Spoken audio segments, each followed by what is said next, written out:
নতুন ভিডিও। সাইয়ারা এখন বক্স অফিসে বলতে গেলে তুফান বেগে ছুটে বেরোচ্ছে।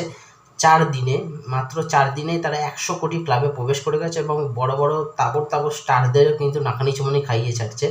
ইতিমধ্যেই শোনা যাচ্ছে যে সন অফ সাদ্দার 2 তারা কিন্তু রিলিজ ডেট পিছিয়ে দিচ্ছে এবং ওয়ার 2 এর ট্রেলার আসার কথা ছিল, সেটাও কিন্তু পিছিয়ে দেওয়া হয়েছে এই সাইয়ারা ঝড়ের জন্য। এবং এর মধ্যে কিন্তু এই সিনেমার যিনি ডিরেক্টর মোহিত সুরি বেশ কিছু এমন মানে বলতে গেলে কথোপকথন বলেছেন যেটা নিয়ে কিন্তু বিতর্ক হতেই পারে।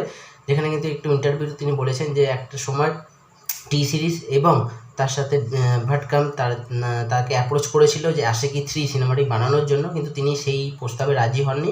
অবশেষে তিনি সাইয়ারা সিনেমাটি অবশ্যই বানিয়েছেন।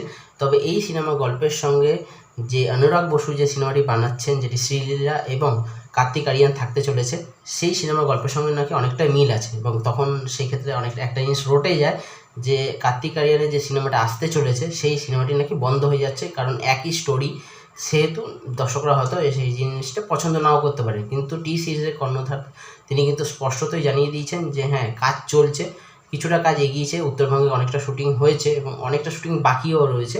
তো সেই হিসাবে এই বছরই যেহেতু দিওয়ালিতে এই সিনেমাটি রিলিজ ডেট ছিল, তো সেই ডেটে কিন্তু এই সিনেমাটি আসতে পারবে না, কারণ অনেকটা কাজ বাকি আছে। তাই সেটা 2026-এ গিয়ে রিলিজ হবে। মানে সময় নিয়ে নিলেন অনেকটা মেকার্সরা, এটা স্পষ্টতই বোঝা যাচ্ছে।